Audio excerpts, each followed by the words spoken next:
Who the hell do you think you are? Uncle Richard's face contorted as he lunged at me, his perfectly manicured hand reaching for the USB drive I held above my head. I backed away, my heart hammering against my ribs. The ballroom fell silent as 300 of Boston's elite turned to stare. Crystal chandeliers caught the light above us as the his charity gala, ground to a halt. Someone who's finally had enough, I said, my voice steadier than I felt. The projector screen behind me displayed the contents of his private ledger, the one he never thought I'd find. Tell them, Uncle. Tell them where the Marshall Family Foundation money really goes. His face paled beneath his tan. Alex, you're making a terrible mistake. Think about what you're doing to this family. Family. That word had lost all meaning. I glanced at my parents, huddled in the corner, my mother's eyes wide with shock, my father's face ashen. They'd given everything to their golden boy brother-in-law, the celebrated philanthropist Richard Marshall. And for what? To be left with nothing but debt and broken promises while he built his empire on their backs. I turned to the crowd, USB drive still clutched in my hand. Let me tell you about family. 3 months earlier, I'd returned to Boston after 5 years away. My apartment in Seattle had become too expensive after my startup failed, and with $30,000 in debt, I had nowhere else to go but home. My parents welcomed me with open arms, though their house looked smaller, shabbier than I remembered. We're so happy you're back, sweetheart, Mom said, hugging me tight in the hallway of the Victorian home I'd grown up in, a house that had clearly seen better days. The paint was peeling, the hardwood floors scratched beyond repair. Dad carried my bags upstairs, his limp more pronounced than when I'd left. Just until you get back on your feet, he said, though we both knew it might be a while. That first night, I couldn't sleep. My childhood room felt like a time capsule, trophies, diplomas, and photographs from another life. Around 2 a.m., I went downstairs for water and found my father at the kitchen table, surrounded by bills, his head in his hands. Dad, I whispered. He jumped, quickly shuffling papers together. Alex, thought you'd be out cold after that flight. I sat across from him. What's going on? Nothing to worry about, he said with a forced smile. Just some household accounts. But I'd seen the red notices, the threatening legal language. Dad, please. He sighed, shoulders slumping. We're a little behind on the mortgage. Nothing your mother needs to know about. How behind? His hesitation said everything. For months. I felt sick. What happened?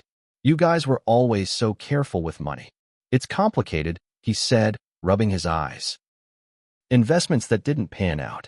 Medical bills after my knee replacement. We'll get through it. Let me help. I can find a job tomorrow. Dad shook his head firmly. Absolutely not. You focus on getting your career back on track. Besides, he brightened slightly, your Uncle Richard has been a godsend. He's loaning us enough to catch up. Uncle Richard. My mother's younger brother, 15 years her junior. The golden boy of the family who'd transformed a modest inheritance into a real estate empire and Boston's most celebrated charitable foundation. I'd always been in awe of him growing up, his perfect suits, his charismatic presence at family gatherings, the way he'd tousle my hair and slip me $20 bills. That's good of him, I said, though something about it felt off. How much has he loaned you? Dad waved dismissively. Don't worry about it. Richard's family. He takes care of his own. The next morning, I drove my mother to the supermarket. Her car. The same Honda she'd driven since I was in high school made alarming noises as we pulled into the parking lot. You should get this looked at, I said. She laughed. It's fine. Just temperamental in its old age, like me. Inside the store, I noticed how carefully she checked prices, putting items back when they cost too much. At the checkout, her credit card was declined. Her face flushed with embarrassment. Let me, I said, handing over my nearly maxed credit card. No. I have another one here somewhere. She dug through her purse, avoiding my eyes. That evening, Uncle Richard came for dinner. He swept in like a celebrity, bringing expensive wine and gourmet desserts. He looked exactly as I remembered, tall, fit, silver streaking his dark hair in just the right places. His watch alone probably cost more than my parents' car. Alex, he exclaimed, pulling me into a cologne-scented hug. Look at you, all grown up. I heard about that tech venture. Tough break, but failure builds character, right? I forced a smile. Something like that. Throughout dinner, he dominated the conversation, talking about his foundation's latest projects, building schools in developing countries, funding medical research, hosting the annual charity gala that was apparently the social event of the season. "You must come," he told me. 3 weeks from now. You'll meet everyone who's anyone in Boston." My parents beamed at him like he was some kind of deity. I noticed my father wincing as he stood to clear plates, his knee clearly bothering him. "How's physical therapy going, Dad?" I asked. "Oh, he had to cut back on sessions," my mother answered quickly. "Insurance only covers so many." Uncle Richard frowned. "James, I told you I'd cover those. Why didn't you say something?" My father looked uncomfortable. "You've done enough, Richard. More than enough." "Nonsense." Richard pulled out his checkbook with a flourish. "What's family for?" I watched as he wrote a check with a careless ease that made my stomach turn. My father accepted it with a mixture of gratitude and what looked like shame. After Uncle Richard left, I helped my mother with the dishes. "How long has Uncle Richard been helping out?" I asked casually. She focused intently on scrubbing a pot. "He's always been generous, especially since your father had to retire early." "How much has he given you?" She shot me a look. "That's not something you need to worry about, Alex. Your uncle is successful, and he's kind enough to share that success with family." "But enough," she said sharply. "We're blessed to have him." End of story. The next morning, I began job hunting in earnest. Boston's tech scene wasn't Seattle, but I had skills. By the end of the week, I'd secured interviews with 3 companies. In the meantime, I offered to help my father organize his home office, which had become a chaotic mess of papers. "I can handle it," he insisted, but eventually gave in when I pointed out that my project management experience made me perfect for the job. That Saturday, while my parents visited a friend in the hospital, I tackled the office. What started as simple filing turned into something else entirely when I found a folder labeled Marshall Loans in the back of a drawer. Inside were promissory notes, dozens of them, all with Uncle Richard's flowing signature. The amounts made me dizzy. $15,000 for home repairs in 2018. $28,000 for medical expenses in 2019. $42,000 for investment opportunity in 2020. $35,000 for miscellaneous family needs just last year. All told, my parents owed Uncle Richard over $160,000. The interest rates were staggering, far above what any bank would charge. And the collateral? My parents' house.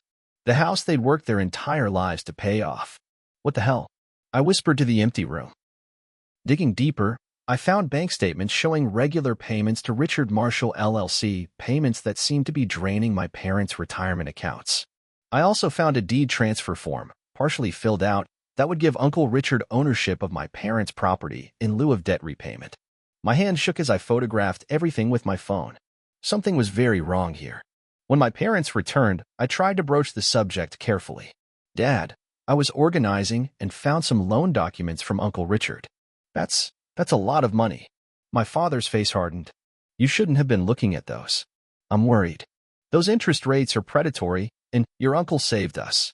My father rarely raised his voice, but he did now. "When my company downsized, when the medical bills piled up, when no bank would touch us, Richard was there. So don't you dare question his generosity." "But Dad, you're paying him back with money from your retirement. And what's this about transferring the house to him?" My mother gasped. "James, you said that was just a backup option. A formality." My father wouldn't meet her eyes. "It's complicated, Margaret. Richard needs protection for his investment." "Investment?" I echoed. "Is that what we are to him? An investment? That's enough." My father stood. "Richard has his business practices, but he's family. He'd never actually take her home." I wasn't so sure. That night, I couldn't sleep. Something about Uncle Richard's generosity didn't add up. I opened my laptop and began researching the Marshall Family Foundation. On the surface, everything looked perfect. Glowing press coverage. Photos of Richard cutting ribbons at community centers. Financial reports showing millions in charitable giving. But the deeper I dug, the more questions emerged. The foundation's website listed impressive projects, but finding concrete details about them proved difficult. Media coverage repeated the same talking points, almost word for word, as if from press releases. And the financial reports, while professionally presented, were oddly vague about exactly where the money went. I shifted to researching Uncle Richard himself. His rise to prominence had been meteoric, from real estate agent to property mogul in less than a decade. News articles praised his Midas touch with investments, but specifics were scarce. What I did find were connections. Richard served on boards with judges, sat on committees with politicians, donated to police charities, and hosted parties for media executives. He was thoroughly embedded in Boston's power structure. Around 3 a.m., I stumbled across something odd, a small legal notice in a local paper from 6 years ago. Marshall Real Estate Holdings had acquired property from Thompson Family Trust for an undisclosed sum. Thompson was my mother's maiden name. My grandparents' trust. I'd always believed my grandparents had left only modest assets when they died, enough for my mother to inherit their small summer cottage in Maine, which she'd sold years ago. Had there been more? And if so, where had it gone? My research was interrupted by a text message from Uncle Richard, of all people, timestamped 3:14 a.m. Burning the midnight oil? Let's do lunch tomorrow. Impressed by your initiative. Could use someone like you at the foundation. I stared at my phone, chills running down my spine. How did he know I was awake? Had my activity online somehow been flagged? Was I being paranoid? I typed back, sounds great. Name the place. His response came immediately, the Harborview Club. 1 p.m. Don't tell your parents. Want to surprise them with a job offer for you. The Harborview Club oozed old money Boston, dark wood, leather chairs, discreet staff. Uncle Richard greeted me at a corner table overlooking the water, standing to shake my hand firmly. Alex. Glad you could make it. He gestured to the chair across from him. Order anything you like. The lamb is exceptional. I settled for a salad, my appetite gone. Richard ordered a steak, rare, and expensive scotch. So, he said after the waiter left, tell me what skills you could bring to the Marshall Foundation. Your tech background could be valuable. We're expanding our digital presence. I played along. What exactly would the role involve? He launched into a description of donor management systems and digital marketing strategies. It all sounded legitimate, but his eyes never quite met mine. He was assessing me, measuring my reactions. Sounds interesting, I said. But before we talk jobs, I'm curious about something. What exactly happened with my grandparents' trust? The Thompson Family Trust? His smile didn't waver, but something flickered in his eyes. That old thing? Not much to tell. Your grandparents left a small property portfolio, mostly depreciated assets. I helped your mother liquidate them when the market was favorable. And the proceeds went to your mother, of course. Around $120,000 if I recall correctly. She used it for your college tuition, I believe. That wasn't right. My education had been covered by scholarships and student loans. Loans I was still paying off. Interesting, I said, keeping my voice casual. And the summer cottage in Maine? Sold for a fair market price to a developer. Again, proceeds to your mother. How much? His fingers tapped once on the table. Around $95,000. The market wasn't great then. I knew that was a lie. Waterfront property in that part of Maine hadn't dipped below $300,000 in decades. That's funny, I said, because according to county records, that property sold for $440,000. Richard's smile tightened. You've been busy. I like to be prepared. He leaned back, swirling his scotch. Family finances are complicated, Alex. Your mother asked me to handle everything after your father's health declined. Some funds were invested on their behalf. Some went to medical bills. It's all perfectly documented. I'd love to see those documents. Of course, he said smoothly. I'll have my office prepare them. Now, about that position, one more question, I interrupted. The loans. Why are you charging my parents 18% interest when they're family? Why take their house as collateral? His expression hardened. Business is business, even with family. Perhaps especially with family. Your parents needed money. I provided it. The terms were clear. They're drowning in debt to you while you play philanthropist with their inheritance. Richard set down his glass carefully. Be very careful, Alex. You're making accusations based on incomplete information. That could be problematic. Are you threatening me? He laughed, but there was no warmth in it. Don't be dramatic. I'm offering you a job. A fresh start. A chance to help your parents by joining the family business. And if I decline? His eyes went cold. Then I suggest you focus on your own financial problems and leave family matters to those who understand them. He slid a folder across the table. Your parents missed last month's payment. I've been patient, but my patience has limits. Inside the folder was a formal notice of default, threatening foreclosure on my parents' home. You son of a bitch, I whispered. Careful, he said. That's your grandmother you're talking about. He stood, dropping cash on the table for the bill. Think about my offer. $85,000 a year, plus benefits. All you have to do is manage our digital systems and keep family business private. He smiled. Let me know by the end of the week. After he left, I sat there shaking. It was worse than I'd thought. My uncle wasn't just exploiting my parents. He'd stolen from them, manipulated them, and now he was trying to buy my silence. The job offer was a bribe. The foreclosure threat was blackmail. I ordered a whiskey and tried to think. Confronting my parents seemed pointless. They were too deep in Richard's web, too convinced of his benevolence. Going to the authorities was risky without concrete proof of wrongdoing. I needed more information. I needed to get inside the Marshall Family Foundation. I accept, I told Richard over the phone the next day. His satisfaction was palpable. Excellent decision, Alex. Start Monday. My assistant will email details. I spent the weekend preparing my parents for the news. They were ecstatic. Richard always looks out for family, my mother said, hugging me. This is the fresh start you need. If only they knew. Monday morning, I arrived at the foundation's offices in a renovated waterfront warehouse. The space was impressive. Open concept, modern art, floor-to-ceiling windows overlooking Boston Harbor. About 20 employees worked at sleek desks, all of them young, attractive, and busy-looking. Richard's assistant, Zoe, a razor-sharp woman in her 30s, gave me a tour, then led me to my own glass-walled office. You're officially Director of Digital Strategy, she explained, handing me a keycard. This gives you access to the main office and the server room. IT will set up your accounts today. She paused. Richard speaks highly of you. That's rare. For 2 weeks, I played the part. I attended meetings, proposed digital marketing plans, and learned the foundation's systems. On the surface, everything appeared legitimate. The foundation did fund real charitable projects, just far fewer than their publicity suggested, and with much smaller contributions. The real eye-opener came when I gained access to the financial systems. The foundation took in millions in donations, but only a fraction went to actual charity work. The rest flowed through a maze of subsidiaries and consulting firms, many sharing addresses with Richard's other businesses. It was sophisticated money laundering, hidden behind a veneer of philanthropy. But I still didn't have concrete proof of how my family fit into this. That changed in my 3rd week, when Richard invited me to a small gathering at his penthouse apartment. Just a few friends, he said. Board members, key donors. Time you met the inner circle. The penthouse took up the entire top floor of a luxury building downtown. Floor-to-ceiling windows offered panoramic views of the city. The furnishings were museum quality.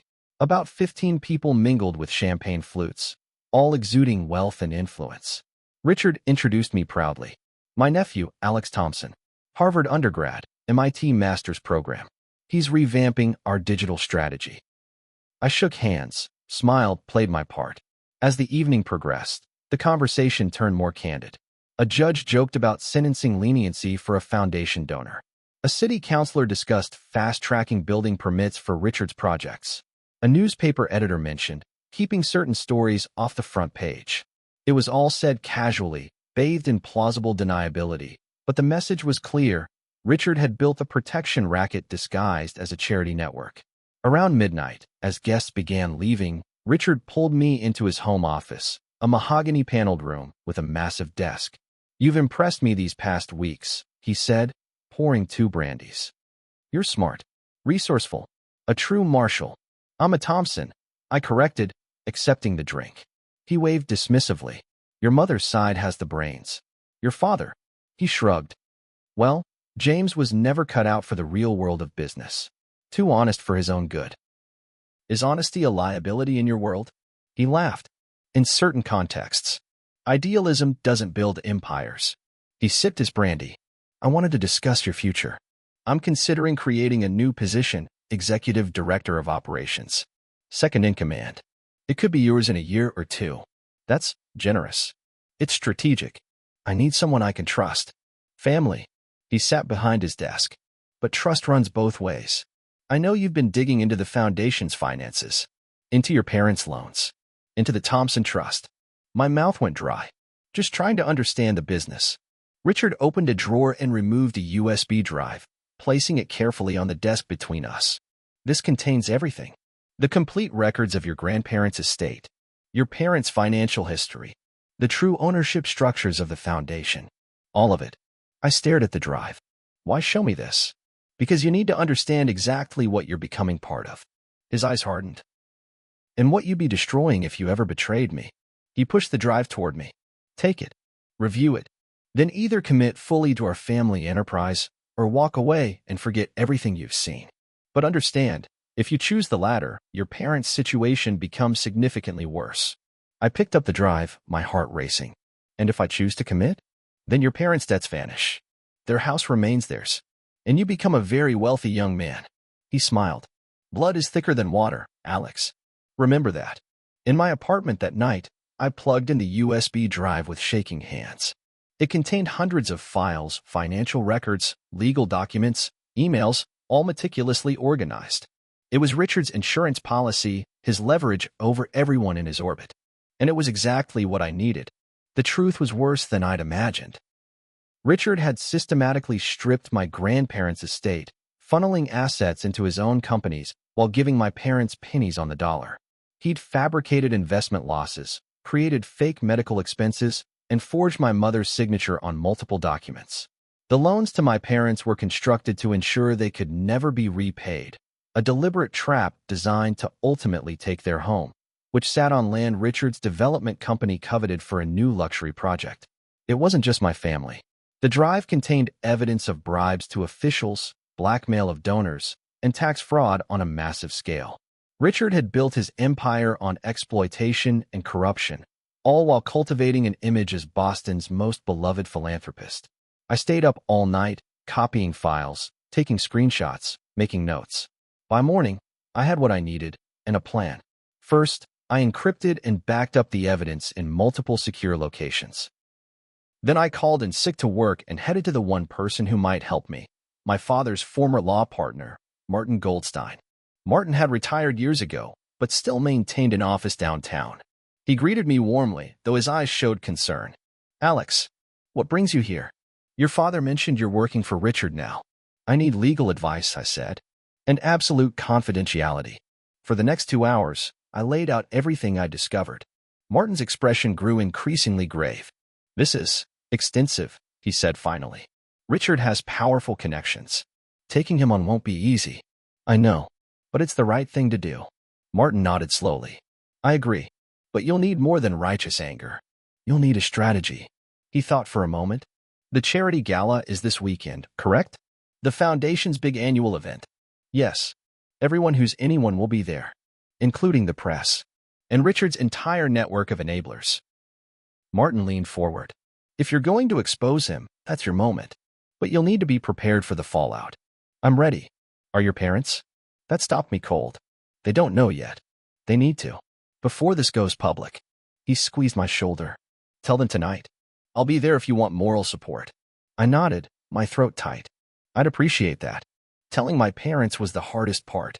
Martin and I sat with them at their kitchen table, laying out the evidence piece by painful piece. My mother wept. My father sat in stunned silence. It can't be. My mother kept saying. Richard wouldn't do this. He's my brother. I have the proof, Mom, I said gently, showing her the documents. He's been stealing from you for years. From your parents' estate. Everything he's loaned you was already yours to begin with. My father studied the financial records with growing anger. The summer cottage sale. The trust liquidation. He told us the proceeds were much lower. His hands trembled. We trusted him completely. Because he's family, my mother whispered. Richard redefines family as anyone he can use, Martin said quietly. I've watched him climb for years, stepping on whoever was in his way. I'm sorry I didn't see how he was using you. What do we do now? My father asked. I explained my plan.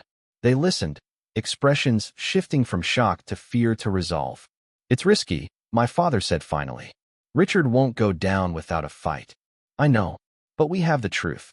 And for once, we'll have the audience. My mother wiped her eyes. Will we lose the house? No, I promised. Richard's claims are fraudulent. Martin will help us fight them. And after? She asked. He's still my brother. The only family I have left besides you. I took her hands. Family doesn't do what he did to you, Mom. Real family protects each other. supports each other, doesn't exploit each other. She nodded slowly, a new strength entering her eyes. You're right. Let's do this. The night of the gala arrived. The Fairmont Copley Plaza Ballroom glittered with Boston's elite, politicians, business leaders, celebrities, all gathered to celebrate the Marshall Family Foundation's commitment to community. I arrived early, wearing the tuxedo my father had insisted on buying me despite their financial situation. If we're going to face the music, he'd said, we'll do it with dignity. My parents entered separately, according to our plan. They looked elegant and composed, though I knew they were terrified. Richard greeted them warmly, oblivious to what was coming. I circulated, exchanging pleasantries, biding my time. The USB drive felt heavy in my pocket. I'd arranged with the hotel's AV team to have access to the presentation system, ostensibly to give a surprise tribute to my uncle. Zoe, Richard's assistant, approached me by the bar. Richard wants you on stage after his speech, she said. Something about announcing your promotion. I nodded. Perfect. She studied me carefully. You're planning something. I met her gaze. You've worked for him for how long? 3 years? You've seen the books. You know what he is. She didn't deny it. Everyone has secrets, Alex. Richard just monetizes them better than most. And that doesn't bother you? For ex-wives and 2 kids in college bother me more. She sighed. Just, whatever you're doing, leave me out of it. I need this job. Stay by the exit, I advised. Things might get chaotic. The evening progressed according to schedule. Dinner was served. Awards were presented. Richard took the stage to thunderous applause, delivering a polished speech about the foundation's accomplishments and future vision. And now, he concluded, I'd like to invite my nephew, Alex Thompson, to join me. Alex represents the future of the Marshall Family Foundation. New blood, new ideas, and the same commitment to excellence. Applause followed me to the stage. Richard embraced me, whispering in my ear, ready to join the winning team for real? I smiled, stepping to the podium. Thank you, Uncle Richard. It's an honor to be here tonight, surrounded by so many distinguished guests who believe in the power of philanthropy. The crowd nodded appreciatively. Richard stood beside me, beaming with pride. Before I discuss the foundation's digital future, I'd like to share a personal story, I continued. A story about family, trust, and what happens when philanthropy becomes a mask for something darker. Richard's smile faltered. He moved closer, placing a hand on my shoulder, a warning gesture disguised as affection. I ignored it. The Marshall Family Foundation has a beautiful public image. But like many beautiful things, that image is carefully constructed. I plugged the USB drive into the podium's computer. Let me show you what's beneath the surface. Alex, Richard hissed, think very carefully about what you're doing.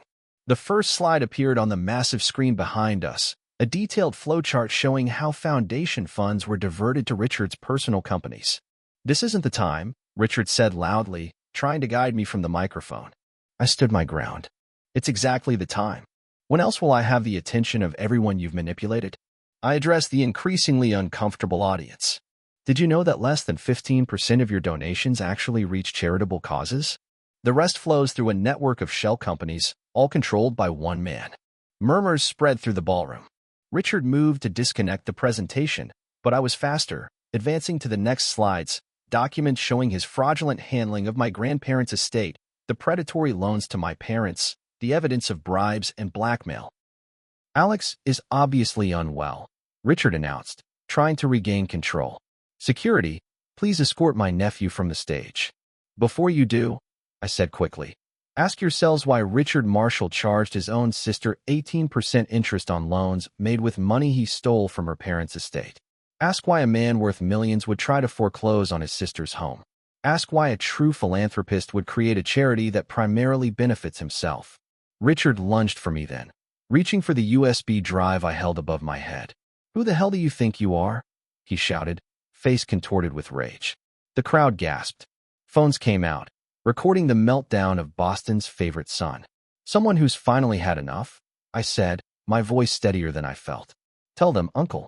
Tell them where the Marshall Family Foundation money really goes. His face paled beneath his tan. Alex, you're making a terrible mistake. Think about what you're doing to this family. I glanced at my parents, who had moved to stand together at the front of the crowd. My mother's eyes were wide, but her chin was raised defiantly. My father stood tall despite his bad knee, his expression resolute. I turned back to the audience. Let me tell you about family. Real family doesn't steal from you, doesn't manipulate you, doesn't use your trust as a weapon against you. I pointed to the screen, where Richard's financial crimes were displayed for all to see. This man has built a career on exploitation disguised as generosity. He's used this foundation to buy influence, avoid taxes, and launder his reputation. Security guards approached uncertainly, looking to Richard for direction. But Richard stood frozen, watching his carefully constructed world crumble in real time. Every document you see has been verified, I continued. Copies have been provided to the Attorney General's office, the IRS, and the Boston Globe. The full story runs tomorrow. This wasn't entirely true yet, but would be by morning. The question now is, who among you will continue to enable him? One by one, people began to move toward the exits. Board members, politicians, donors, the rats abandoning the sinking ship. Richard finally found his voice. This is slander. I'll sue you into oblivion. Truth is an absolute defense against slander, I replied, repeating what Martin had coached me to say. And I have the truth, all of it, backed up in places you'll never find. He turned to the remaining crowd, desperate. This is a family disagreement, nothing more. Alex is bitter about his failed business ventures. Jealous of success he couldn't achieve himself. Nobody was buying it. Not with the evidence literally on display behind him. I stepped away from the podium, USB drive secure in my hand. The Marshall Family Foundation is done. But real charity, honest charity, will continue. My parents and I are establishing a new foundation dedicated to helping families victimized by financial predators. We're calling it the Thompson Transparency Trust. I looked directly at Richard. Its first funding comes from the recovery of stolen assets from the Thompson family estate. Richard's face went from white to red. You ungrateful little, that's enough, Richard, my mother said, her voice carrying clearly across the now quiet ballroom. She climbed the steps to the stage, my father behind her. For years, I believed in you, defended you, trusted you. No more. She turned to the remaining audience members. My brother stole from our parents' estate, stole from my husband and me. And he's stolen from every person who donated to his foundation believing their money would help others instead of financing his lifestyle. The room was utterly silent. Even Richard seemed stunned by my mother's public denouncement. Margaret, he finally said, his voice smaller than I'd ever heard it. We can fix this. Keep it in the family. We are keeping it in the family, my father said firmly. Our family. The one that actually cares about each other. He put his arm around my shoulders. Alex showed us what family really means. It's not about money or power. It's about truth and trust. Richard looked from face to face, finding no allies. The ballroom had emptied except for a few journalists scribbling notes and hotel staff hovering uncertainly. You think this ends here? He hissed. I built this city. Made connections you can't imagine. You'll never work again. Any of you. I stepped forward, placing the USB drive in his hand. Keep it. It's just a copy. The originals are safe with people you can't reach or intimidate. I met his eyes. It's over, Uncle Richard. The mask is off. He stared at the drive, then at me, something like respect flickering briefly in his eyes before hardening into cold rage. Without another word, he pocketed the drive and walked off the stage, straight-backed and dignified to the end. As he reached the ballroom doors, two men in suits stepped in, blocking his exit. One held up a badge. Richard Marshall? FBI. We'd like to ask you some questions about your foundation's finances. 3 months later, my parents and I sat in the sunroom of their house, their fully paid-for house, thanks to the legal settlement that had forced Richard to return every cent he'd taken from the Thompson estate, plus interest. The offers for your story keep coming in, my mother said, sliding her tablet across the table to me. Book deals, movie rights, TV interviews. I glanced at the email from the literary agent we'd hired to handle the deluge of interest. The numbers were staggering, enough to rebuild my parents' retirement fund, and then some. What do you think, Dad? I asked. He gazed out at the garden, which was beginning to bloom again after a harsh winter. The truth deserves to be told, he said finally. Not just about Richard, but about how easy it is to be blinded by family loyalty. How many others are in situations like ours, but don't have someone to help them see it. My mother nodded slowly. There was a time I wouldn't have believed it possible, that my own brother could use me that way, that he'd been stealing from us for years while playing the role of savior. She looked at me with tears in her eyes. We would have lost everything if you hadn't come home when you did. I almost didn't, I admitted. I was too ashamed of my failures to face you. My father reached across the table to squeeze my hand. Some failures lead to the greatest successes. The doorbell rang. My mother rose to answer it, returning moments later with Martin Goldstein. The final papers, he announced, placing a thick legal document on the table. The Thompson Transparency Trust is officially established. Initial funding, $8 million, recovered from Richard's hidden accounts. We all stared at the papers. What had begun as an act of justice had evolved into something more, a foundation dedicated to helping victims of financial exploitation and educating families about predatory lending practices. Have you heard anything about Richard? My mother asked Martin quietly. The older lawyer's expression turned grim. He made bail, but the federal case is strong. Tax evasion, wire fraud, money laundering.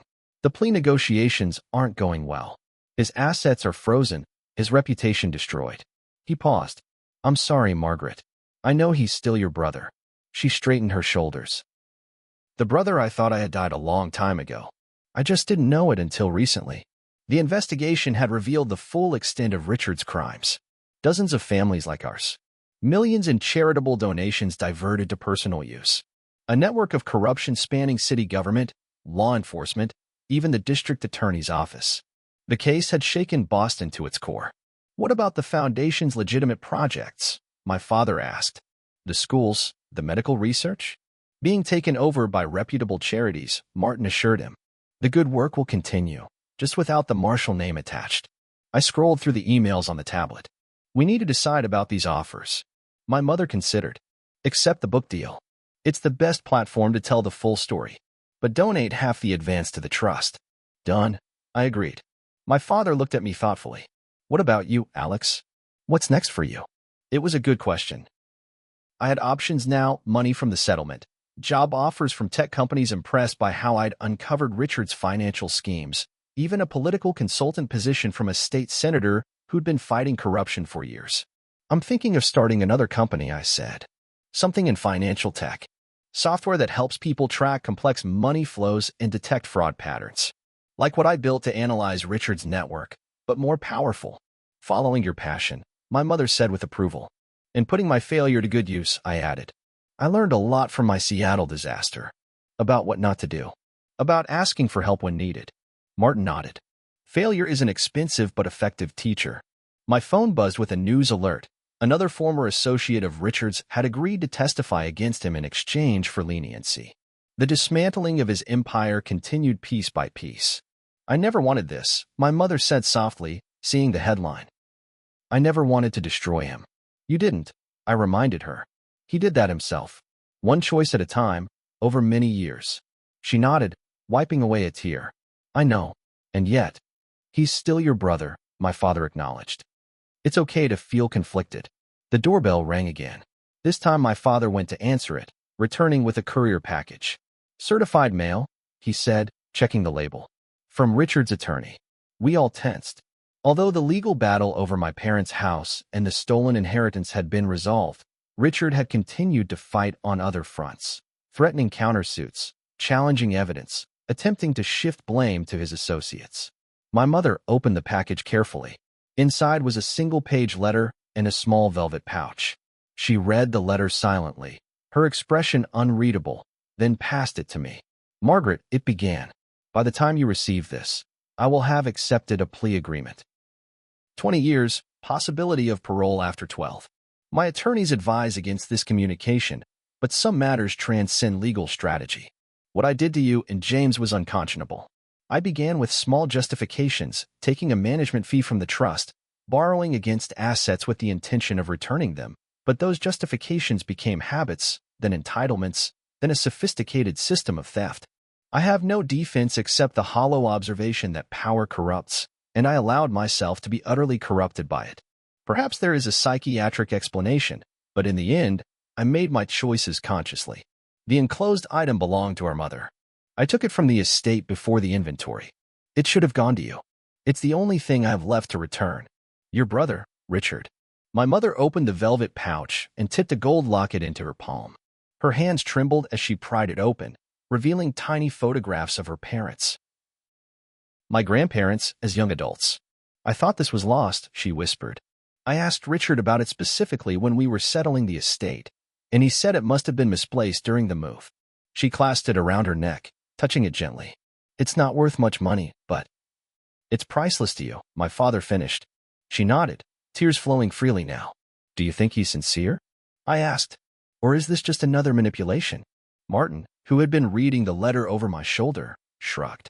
With someone like Richard, it's hard to tell where the manipulation ends and genuine remorse begins. If it exists at all. He patted my mother's shoulder gently. Take the gesture for what it means to you, Margaret. That's all that matters now. She took a deep breath. He's still responsible for his actions. But I'm glad to have this small piece of Mom back. We sat in silence for a moment, the weight of everything that had happened and everything still to come settling around us. Finally, my father stood. I think this calls for a celebration. The trust is established.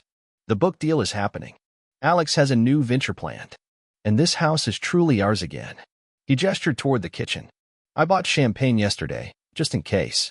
As he left to get the bottle, my mother reached for my hand. Thank you, she said simply. For what? For coming home. For seeing what we couldn't see. For being brave enough to do something about it. I squeezed her hand.